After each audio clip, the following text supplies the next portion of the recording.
Welcome back to another episode of Evercomics. I would just, I don't know if you could tell, we're in a completely different location. I'm not at a table, I'm on the floor. I'm on the floor in my corner at my house. Drake's not here. We could not, for the life of us, get this scheduled so we can make this episode together. But, I do have my cat. I have my little woman. I have my little Moon Knight. I have Moon Knight with me. Look, she hates everything, but she's sitting right here. She's right off the side. She's right here. But we're gonna do an episode of reviewing X-Men '97 season 2. And at the time of this recording, I'm pretty sure X-Men 90 it finished last week. Hopefully, whenever we're recording this. And I thought it'd be good to do a review. Tell you I will be discussing what I liked, what I kind of didn't like, my favorite moments from the show, and an overall thoughts and a ranking. Before I get into it, I would like to show my beautiful X-Men United, X-Men United number 6. I'll pop up a picture also just so y'all can see this better because I don't know if the glare sucks ass or not. But I picked this up the other day and this run is absolutely gorgeous. Absolutely love it. Um, and also want to say D23 revealed the X-Men cast. Not all of them, some of them. And I'm a big fan. Massive fan. I hope they all kill it. I really hope that movie's great. Comes out May 5th, 2028. And if we're still doing Evercomic stuff, you'll see it. You'll see it. But let's get into it. So season 2 picks up right as where we left the season 1, and I just want to say season 1 it really reinvigorated my love of the X-Men that I had when I was little, always growing up with them. The first season was beautiful, spectacular, not one shitty moment of the entire show. Would rate it about a 9.5 out of 10. The half was like some like tiny issues that I had. But season 2 picks up right into it. We're transported into the future. Obviously, as if you've seen the show, you see that. But we're transported into the first team led by Cyclops, Jean, Morph, Wolverine, and Storm. And they're in the future at the height of Apocalypse's reign. And Forge goes there, looks for him, everything. The visuals on the first episode are absolutely magnificent.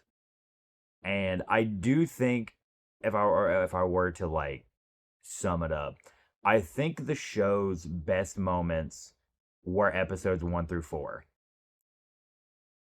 Do I think that 5, 6, 7, 8, 9 were bad? No, by no means. But I do think the emotional weight was really heavy in episodes 1 through 4. You see this beautiful dynamic between all the X-Men and their different paths that they had to take from the past with Insabinore's rise to being Apocalypse, and the dichotomy between Magneto wanting to be a better man and that the true change of people is that we all evolve as people, but the biggest evolution we can go through is being a better person. And it's very nice to see that in the show with Magneto and Professor X and all them. And then you see in the future side, you see this great story of is destiny written for us, or are we is the true meaning of what we are our own path that we can make our like for ourselves. And I do think that these two very similar pathways of emotional storytelling, I do think that they both pull them off. And Apocalypse in this season is absolutely fantastic. And I do think that the reason I said that 1 through 4 was their actual like peaking moment was that they established this giant weight of Apocalypse. And Apocalypse was this devastating force. He's this inevitable entity that haunts the timeline for the X-Men. And you see it with Rama Tut bringing it up. You see it and the fact that the past, present, and the future are all haunted by his presence. And you see this, and they kind of drop it after episode 4. Not dropped it, but they they delved into way too many X-Men stories, and I didn't have a problem with that. I personally didn't have a problem with that, but I could see why that would be a problem with the pacing of the story, because episode 1 you see the future timeline, the beautiful visuals, this terrible apocalyptic future. Episode 2 you go into the X-Force redo, which, by the way, the X-Force, I'm gonna have to pop up a clip of that because the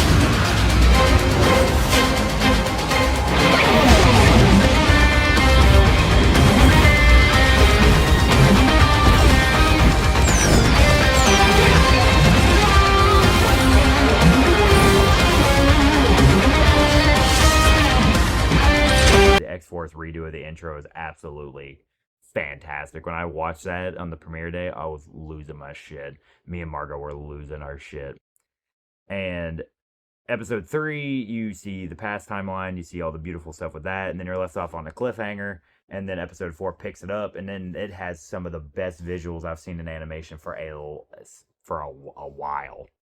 A while. I'm gonna pop up some little clips here.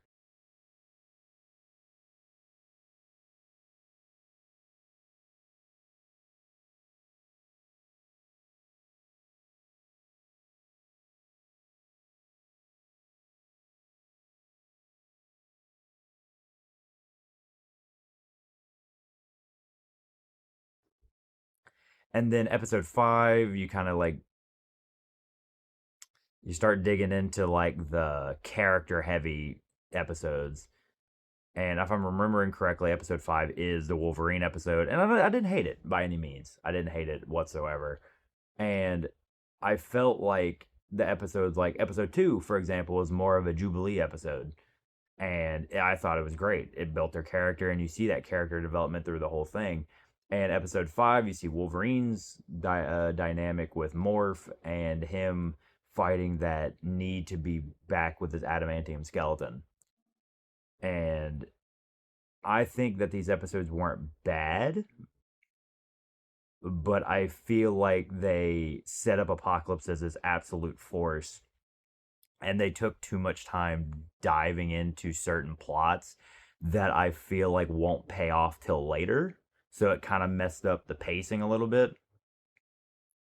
And as an X-Men fan, I loved it. Loved it. I can look at it and go like, I understand why people hate it, but I personally liked them, especially the Nightcrawler episode. The Nightcrawler episode was one of my favorite episodes in the show. You really see Nightcrawler as a character and the demons that have haunted him, and you see that he's trying to be this better person for his team and his path forward. And I genuinely, I just, the whole episode as a Nightcrawler fan was beautiful.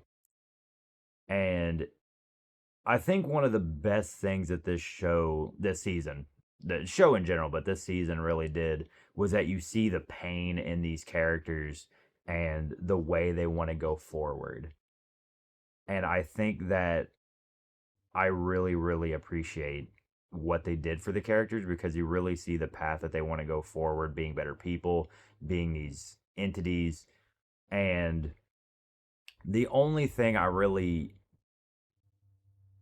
like, I just don't really like how they delved into certain things a little bit more than they needed to. But it built the characters that I grew up with and loved. And the rest of the episodes after 4, when Magneto dies, it's weird that you see Magneto die, but it's like that like urgency and that inevitable energy and entity kind of gets pushed to the side weirdly, because they start hinting at Gambit coming back as Death, and you don't really see that till episode 8, like 7, 8 ish. And you don't really feel the energy of Apocalypse being this massive threat. You don't feel that. He's always more of a background threat that you know is gonna come back in a massive way. And that's where I felt like this season kind of lagged behind. I know I've said that a bunch of times, but I feel like the Apocalypse things where they really fucked up. The pacing with Apocalypse was bad. The pacing with an X-Men show was great. I think the pacing was really good if you ignore the apocalypse thing, but I think they built up apocalypse so much that if you it's impossible to ignore it. It's almost impossible to not bring it up. And my the this is gonna be my favorite part of the review. The visuals. The visuals were absolutely fantastic. From Storm using her powers for like a solar flare, like solar energy pushing down, to Magneto stopping the black hole. The singularity in the middle of the Egypt, to Magneto's death, to Gambit's death, and Gambit as the Horseman of Death was absolutely stunning to look at.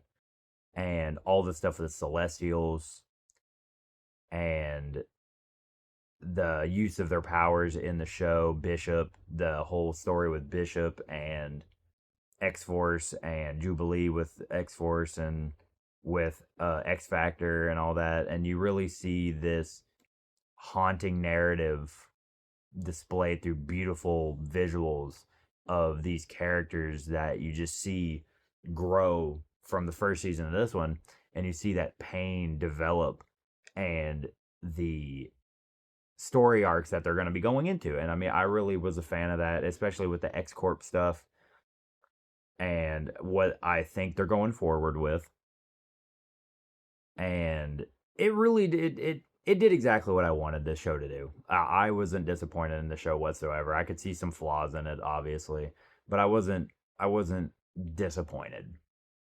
Let's just put that out there. I think that my favorite part about X-Men 97 as a whole from season 1 and season 2 is that these it's able to pick up where that first original series left off. It picks it up. It reboots and makes a very compelling sequel, and now they have access to 30 plus years of magnificent X-Men runs, from Krakoa, the Grant Morrison stuff, the some of the new Uncanny stuff, the Ultimate stuff, and everything like that. I mean, they have access to all these great, great, great plots. And season one, you see them kind of digging into that more, and I'm very excited for what they have ahead, because they did confirm that season three is almost done and season four is already being worked on, and they're planning for like 10-ish seasons. And I'm very excited to see where they go forward, because I have become a very giant fan of this show, and the showrunners and the writers and the animators and the actors, they're doing a magnificent job with this show. And I loved season two, despite the wasted potential of some of the plot with Apocalypse and some of the like filler episodes. Some of the episodes that did feel like filler, but to me, I really enjoyed them. That may be a hot take. I don't really care. I really fucked heavy with all of these episodes. Like I said, the Nightcrawler episode is one of my favorites. The Horseman of Death episode of Gambit was one of my favorites, and that haunted narrative with Rogue and Gambit and Nightcrawler, there you really see that story take over the plot from Apocalypse. The Rogue, Nightcrawler, Gambit's like uh plot is really nice, and that segues into my discussion of the last episode. The last episode, Gambit's in a coma because Rogue got him out of got separate made Apocalypse dormant in his mind. And they go back to ship, and you see this whole story unfold with Apocalypse being this reigning force. X Factor is now teamed up with X Force, and Cable is fighting his destiny because he is in this constant internal war with himself, because he knows that his destiny is to end Apocalypse. And you see that, but he is so blinded by what he thinks is right with that, that he's willing to He's willing to get in the way of his family, get in the way of his life, get in the way of what he wants for the sake of proving that his destiny wasn't a mistake. And I think that dynamic with everybody is great. And I like how X Factor kind of takes advantage of that. And there are a lot of X-Men characters in this season. Like, I don't know how they're gonna rein that in for the next season, but the last episode really just like shows the clusterfuck of 80,000 X-Men in one season of everyone gets their time to shine, which sometimes when you give everything their time to shine, dulls it dulls other shining moments in the show. But when you see Rogue, Beast, and Nightcrawler go to ship, and they're making a deal with Eson because they want Apocalypse to be stopped, and they want to know how. And Rogue makes this sacrifice of ending her life for the love of her life type of thing. And I know a lot of people are kind of mad about like, oh, Rogue's whole story arc is her love of Gambit. And I'm like, Gambit's whole story arc is the love of Rogue. I mean, it's kind of like a back and forth thing. That's like that one of their biggest characters, and the fact that they have something to fight for is what makes them so human, and it shows that I like that that shows how human they are despite their powers. And when she sacrifices, oh, it got me. It just got me. It got tears in my eyes a little bit. And then you see X Force and X Factor raiding X Corp, and you see all these characters fighting within themselves, even though because they all think they're right, they all think they're wrong. Everyone in that situation just they don't know what to think. They don't know. The visuals are beautiful with Storm and Forge fighting the Sentinels and Bishop and Polaris teaming up to protect Gambit's sleeping body, and then once Gambit wakes up, he stands his ground, and Cable gets to Gambit and kills him. Kills Gambit again, for the love of God. My boy cannot get a fucking break. They kills Gambit again. And doing so, Cable realizes, oh, this is how it isn't how it's supposed to go. It's not supposed to go like this. This isn't what they said. This isn't what anybody said. My destiny was supposed to be stopping Apocalypse. And it kind of paints this picture like, oh, the destiny of Cable might have been to release Apocalypse. But I mean, I'm not, that's just my thought. Maybe that's what they were painting, is that Apocalypse and Cable are tied together so well that maybe the end is their beginning at the same time. And because when he kills him, Apocalypse and Gambit fuse. He's no longer dormant, and then you get this towering Apocalypse infused Gambit, and I think it looks really fucking cool. I personally, with the scythe and everything like that, and then you see Gambit as Apocalypse Gambit. You see him overpower the X Men with zero effort, and visually it's awesome. It's absolutely magnificent visuals. And then Rogue comes in, and her celestial infused body is one of the best looking designs I have seen in comic books, any comic book media for a while, and is absolutely stunning. It's gorgeous, and you see Rogue save Gambit, and Gambit's normal again, but now you have to go, oh, Rogue sacrificed their life for him. It's Rogue's gonna go. And Gambit comes to this realization once Rogue says that there needed to be a sacrifice. And then Rogue looks around and Gambit looks around, and then you just see how they're shocked.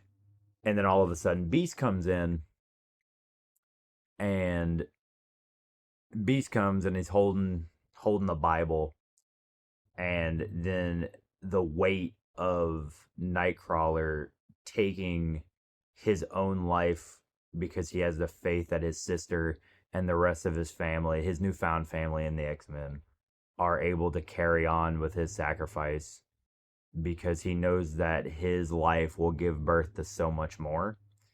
And he ends up being the one to sacrifice to Eson so Apocalypse can be defeated, and then the rest of the X-Men can live their lives. And it's got to be one of the most tear-jerking scenes I've seen in any like an animated thing in a while. And I'm just gonna put the clip because it can't even do it justice. The beautiful landscape of the conversation with Isan and the speech that Nightcrawler gave, it just had me bawling.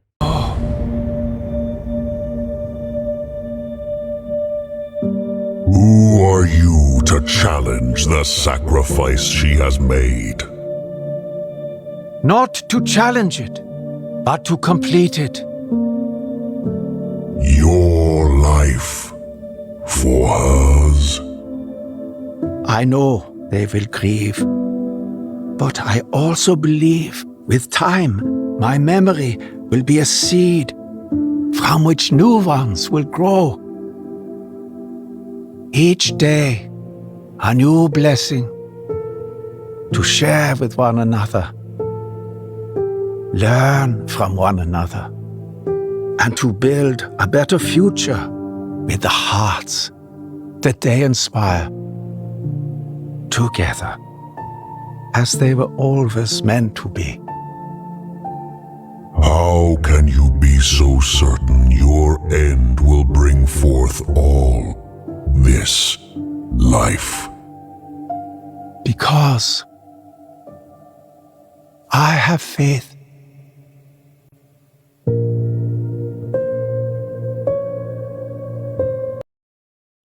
But that was season 2. That's my overall summary of season 2, my thoughts on everything. And I know that I didn't go into super detail, but I mean, I don't want to give away too much because it is such a gorgeous show, and I recommend that anybody that's an X-Men fan go watch it. I mean, you just have to watch it. It's magnificent. It's visually stunning. I'll put some clips up here so you can be even more enticed to go watch it. And I think that you need to watch it if you're an X-Men fan. If I were to give season 2, I'd give it about an 8 out of 10. The 8's for everything. The 2's kind of the weird pacing. The 2 off of it's kind of the weird pacing, but it does make me very excited for season 3, which comes out next year. And I'm very excited for season 4 that will be coming out simultaneously with the movie. So that's going to be really, really cool. The movie is going to be coming out the same year as season 4, and I'm curious how they're going to carry that because there will be 2 X-Men properties simultaneously in the Marvel properties. But anyway, this has been another installment of Evercomics, and I really hope you enjoyed my spoiler-free, my spoiler and technically kind of spoiler-free review of X-Men 97 Season 2, and I really hope y'all enjoyed this. If you like this solo thing that I had going on, just let us know. Might do some more just in case we can't do certain things. And don't forget to like, subscribe, please, I beg. Comment what shows, anything you want us to talk about with comic books, movies, TV, whatever. And just comment what you would like us to talk about. And don't forget that every like and every share helps me feed this thing. Yeah, right. My sweet child. You gotta help me feed my sweet child. Look at her. She's beautiful. She's a beautiful baby. That's my little Moon Knight. And it also helps me buy more of these. So, thank you, and I will see you in the next one.